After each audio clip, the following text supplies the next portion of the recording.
Eu tenho absoluta certeza que você que está assistindo esse vídeo tomou conhecimento sobre o caso do travesti Suzy, que foi veiculado no Fantástico na outra semana e que ganhou notoriedade na última semana pelas atrocidades cometidas. Mas você deve ter visto o vídeo do Fantástico, onde mostrava a pobre travesti Suzy ali dentro do sistema penitenciário, largado, esquecido há mais de 8 anos, sem receber uma ínfima carta, jogada às traças por conta do sistema carcerário cruel do Brasil, que quer punir as pessoas. Ele estava há 8 anos encarcerado, recluso, e aí o Fantástico foi demonstrar o drama dessas pessoas, desses travestis, desses transexuais que são encarcerados, são recolhidos pela polícia, uma polícia fascista, e coloca essas pessoas lá dentro e os abandona. Como seria a reinclusão, a ressocialização do travesti Suzy? Como seria o seu retorno à sociedade?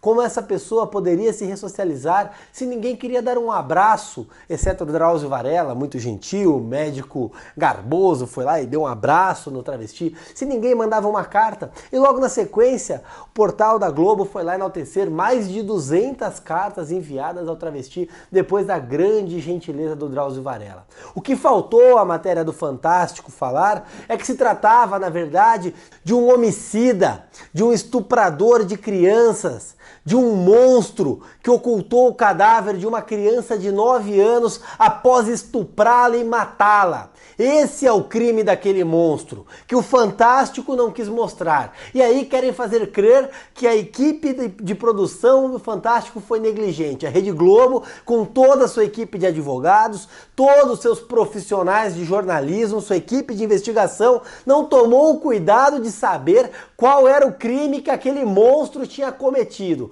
Qual era o crime que aquela criatura bizarra, assombrosa, aquele parasita, aquela pessoa sub-humana tinha cometido. Aquele monstro que estuprou uma criança não foi perguntado em nenhum momento. Foram para dentro da cadeia, conversaram com o monstro e não souberam sequer o que tinha sido feito. Isso é fazer crer que toda aquela equipe de jornalismo, todo aquele Projac, na realidade, são verdadeiras crianças brincando de jornalismo. Um tapa na cara de quem tem um mínimo de raciocínio. É um verdadeiro absurdo isso. E me causa revolta, porque assim que foi dada notoriedade pela equipe do MBL News, que fez a investigação de tudo isso, e parabenizo-os por isso, assim que foi dada notoriedade pelo escândalo, pela atrocidade feita pela Rede Globo, em conluio com o Fantástico, em conluio com o Drauzio, em conluio, enfim, com absolutamente tudo aquilo, logo a esquerda tomou conta de passar um pano. Não, na realidade era outra pessoa.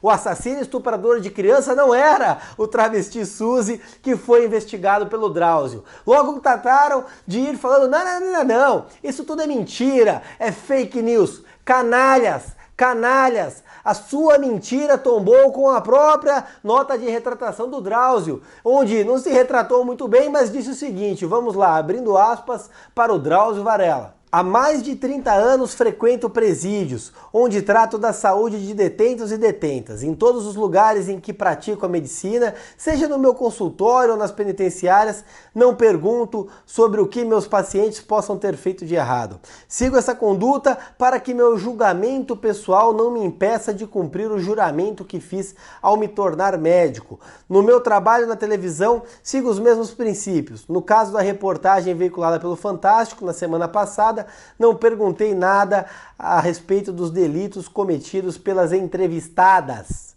Sou médico e não juiz. Antes de ser médico e juiz, se você está fazendo ali o papel de entrevistador ou de pessoa que está no presídio, deveria ter no mínimo o respeito de perguntar a que se trata.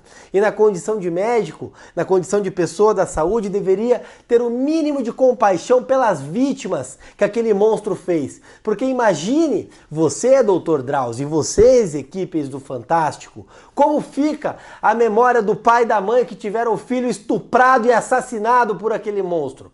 Como fica depois de mais de 8 anos, de toda a dor, de terem que enterrar o próprio filho, de terem que comparecer no julgamento, de saber que o filho foi morto, estuprado, violentado por um monstro? Eles tiveram que reviver tudo isso. E aquela pessoa, aquela figura animalesca que matou o filho estava ali posando como se na verdade fosse uma vítima, enaltecida pelo Fantástico, enaltecida pela música triste de fundo, enaltecida pelo Drauzio Varela, por um abraço, tentando criar empatia pela sociedade, e é justamente isso que a mídia e o que a esquerda querem fazer, que a sociedade crie empatia por monstros, porque essa pessoa é um monstro, o que ela fez é uma conduta monstruosa, não há como ter empatia por ele. Não há como ter empatia e esse tipo de gente, a perdão é dado a Deus. E aí competiria ao Poder Judiciário providenciar desde logo o encontro, porque esse tipo de gente não tem sequer ressocialização. Já vinha ali matérias dizendo que não foi a única vítima. Matou, estuprou uma criança, qual é a ressocialização dessa pessoa? Se o Brasil fosse um país sério, estaríamos discutindo se seria pena de morte ou prisão perpétua. Infelizmente, nossa Constituição não permite nenhum dos dois temas. Agora, a criança de 9 anos que perdeu a vida foi condenada à morte prematura, perdeu a vida toda. E esse parasita que está ali comendo e vivendo às nossas custas tem o direito a ser ressocializado? Qual é a segunda chance da vítima? Qual é a segunda chance dessa criança? E se tivesse ficado vivo, como seria a vida dessa criança depois de ter sido estuprada por este monstro? Isso ninguém pensa. Não, tem que ser ressocializado, está ali há 8 anos, teve 10 de pena. Para e pensa, a pena para esse tipo de crime, apenas por homicídio, é 6 a 20 anos. São penas brandas que estimulam a prática de crime. E aí você vai na página do PSOL, Partido Socialismo e Liberdade, e o que nós temos lá? Esses idiotas do PSOL enaltecendo a postura do Drauzio Varela. Veja o que eles puseram no Twitter. Abrindo aspas para o PSOL.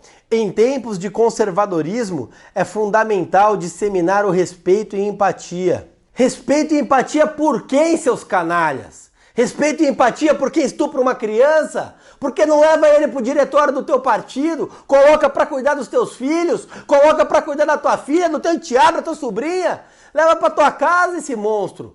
Empatia por um monstro desse? Qual é a empatia que tem que ser despertada por esse tipo de pessoa? A única matéria que poderia ter sido feita quanto a ele, se é que poderia, era para demonstrar o tão canalha e a crueldade que essa pessoa teve de fazer, para demonstrar o quão cruel ela foi, o quão ruim é esse tipo de gente. É a única matéria aceitável para isso. Essa é a diferença que separa o Brasil de países civilizados. Em países civilizados, essa pessoa estaria sendo demonizada como o demônio que é pela mídia, não transformada em vítima da sociedade por canalhas, por sanguinários inescrupulosos que colocam a ideologia acima de qualquer coisa. É completamente inadmissível que isso aconteça. Por coisas como essa, o sistema prisional brasileiro tem que ser revisto como um todo, e as leis de imprensa também, porque esse tipo de matéria canalha tem que ser punida. Quem vai pagar a dor da mãe que perdeu o filho? Quem vai pagar a dor do pai que perdeu o filho e teve que ver essa matéria infeliz na imprensa? E esses imbecis da esquerda que ainda tentaram dizer que não, era outra pessoa. São todos irresponsáveis. Se eu pudesse, eu botava tudo numa jaula com esse bandido para prender o monstro que é. Depois que entra na cadeia é um coitado. Enquanto estava estuprando uma criança, onde estavam essas pessoas? Hipócritas. Inscreva-se no nosso canal youtube.com/mblivre. Precisamos da sua ajuda. Acesse mbl.org.br/contribua.